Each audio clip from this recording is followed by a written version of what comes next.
आवाज जनता की। भूमि सुधार विभाग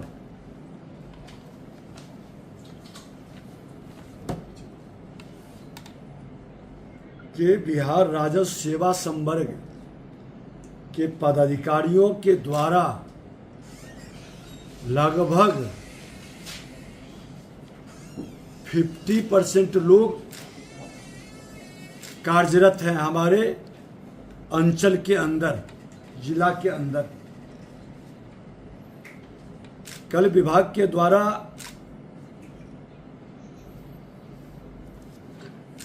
जो समाचार प्रेस विज्ञप्ति जारी की गई, उसके विरुद्ध कुछ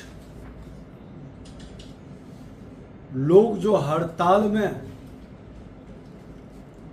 अपने को कहते हैं कि हम अवकाश में हैं, हड़ताल लिखकर उन्होंने कहीं जिक्र नहीं किया, अवकाश में हैं, और बिहारी सरकारी सेवक आचार नियमावली के नियम 3 का 9 एवं 10 के तहत सरकार के विरुद्ध वक्तव्य, आलोचना, प्रचार प्रसार किया जा रहा है, जो गलत है, नियमा के विरुद्ध है। वित्तीय वर्ष समापन पर है, वित्तीय कार्य में बाधा उत्पन्न किया जा रहा है और भारत सरकार द्वारा जनगणना 2027 में राजस्व सेवा के सभी सदस्य 17 अप्रैल से 1 मई घर घर सर्वेक्षण चल रहा, ऐसे सरकार के आदेश की अवहेलना करना घोर निंदनीय है। तो सरकार के काम काज का विरोध करना, जो काम कर रहे हैं उसको काम से रोकना, सरकार के विरुद्ध भरम और उत्तेजना का माहौल पैदा करना, ये घोर निंदनीय कार्य है। ऐसे लोग अराजकता उत्पन्न करना चाहते हैं। हमारे बार बार आग्रह करने के बाद, लगातार हम कई बार आग्रह किए कि बजट सत्र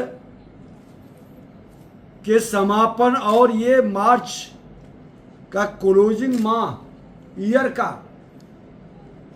जनगणना का भी कार्य एक तरह से शुरू हो चुका, और उसके बाद इस तरह के अराजकता का माहौल खड़ा करना और वक्तव्य देने वाले जितेंद्र कुमार पांडे, पूर्व अंचल अधिकारी पटना सदर, अभी वर्तमान में ये अपर जिला भू अर्जन पदाधिकारी अररिया, दूसरा रजनीकांत अंचल पदाधिकारी पटना सदर, और तीसरा आनंद कुमार अंचल अधिकारी घोड़ासहन पूर्वी चंपारण, इनको तत्काल प्रभाव से निलंबित करते हुए मुख्यालय इनका स्थान निर्धारित करते हैं। और ऐसे लोग अराजकता उत्पन्न करने वाले की जो जमात हैं, खास करके मुख्यालय में काम करने वाले लोगों की जिम्मेवारी है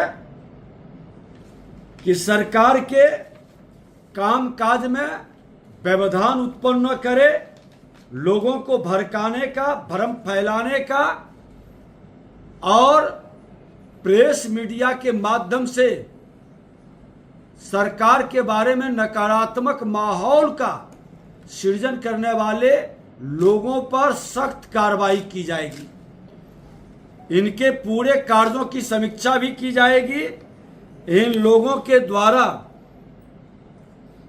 कई तरह के आरोप का पत्र भी मेरे पास सब आया है। पूरी फाइल और पूरे इनके कार्यों का डिटेल आने के बाद फिर विस्तार से हम लोग बताएंगे।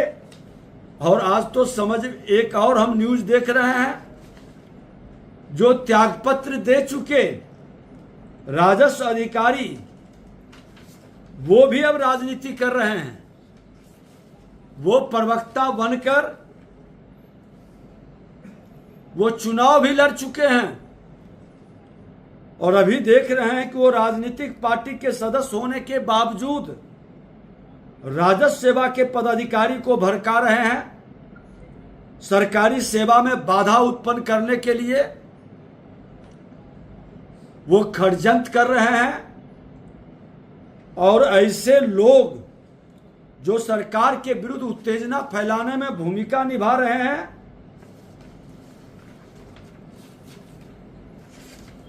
ऐसे अधिकारी जिनके त्यागपत्र विधिवत स्वीकृत हो चुके, अपने कार्यकाल के दौरान किए गए कार्यों एवं त्यागपत्र के उपरांत दिए गए सार्वजनिक वक्तव्यों के संबंध में गंभीर प्रश्न उत्पन्न हुआ है। उक्त परिप्रेक्ष्य में राज्य सरकार ने यह निर्णय लिया है कि संबंधित अधिकारियों के आचरण, कार्य प्रणाली तथा किसी संभावित अनियमितता दुर्व्यवहार की सम्यक जांच कराई जाएगी। स्पष्ट हो सके, क्योंकि इस तरह के मानसिकता के लोग के इतिहास, सेवा इतिहास की जानकारी भी पुनः प्राप्त की जाएगी। और इसके लिए 3 सदस्यीय हमने कमेटी गठित किया है। इस तरह के लोग जो हड़ताल के नाम पर अराजकता उत्पन्न करना चाह रहे हैं, श्री महेंद्र पाल अध्यक्ष होंगे, श्री मोना झा सदस्य होंगी और श्री नवाजी सदस्य होंगे।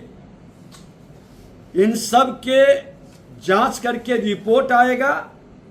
जो सेवा में आ चुके हैं और काम कर रहे हैं, उनके काम में कोई बाधा उत्पन्न नहीं करेगा। जो आना चाहेंगे उनको भी काम करने का अवसर मिलेगा। लेकिन इस तरह की मानसिकता, इस तरह की अराजकता कतई स्वीकार नहीं है। हमने पहले भी कहा कि सरकार की सहानुभूति जो हमारे सरकार के नीति को, कार्यों को आगे बढ़ाता है, काम करता है, हम उदारता के साथ नियमानुकूल उनके समस्याओं का समाधान करेंगे।